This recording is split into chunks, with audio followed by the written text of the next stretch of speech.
अस्सलाम वालेकुम। अच्छा जी, ये ना हमारा चलान कर रहे थे मेरा। कैमरा पीछे हो, हाथ क्या में लाया तुमने? ये मुझे चपेड़े मार रहे हैं, ठीक है, ये मुझे चपेड़े मार रहे हैं सर जी, आप देख सकते हैं इसने मुझे चपेड़ मारी है। इसका मैंने अभी तक कुछ किया नहीं था और ये मेरी बाइक भी लेके जा रहे हैं, ठीक है, ये जा रहे हैं बहने हैं, ये ना मेरी बाइक लेके जा रहे हैं बिना पूछे, इनसे परमिशन नहीं ली किसी से, इन्होंने किसी की परमिशन नहीं ली। मैं अब्बू का खाना लेके जा रहा था और उन्होंने ऐसे किया और मुझे चपेड़े भी मारी है इन्होंने, ठीक है। यहाँ पे सारे फिर रहे हैं बिना हेलमेट के, वो भी है बिना हेलमेट के, किसी को नहीं पकड़ रहे, किसी को नहीं पकड़ा जा रहा, ये हमें पकड़ा जा रहा है।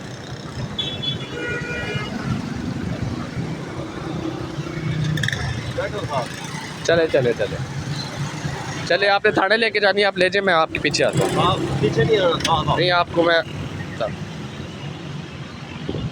सर जी मैं आपको सारा कुछ दिखाता हूँ। यहाँ पर मैं 500 बंदे, ये देखें, ये भी हेलमेट के बगैर जा रहा है, ये भी हेलमेट के बगैर जा रहा है, कौन कौन जा रहा है मुझे बताएं। वो देखो, वो भी जा रहा है और इन्होंने मुझे चपेड़ मारी है।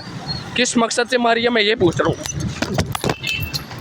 चपेड़ मारी तुम लोग, सिर्फ चपेड़ मारन दे,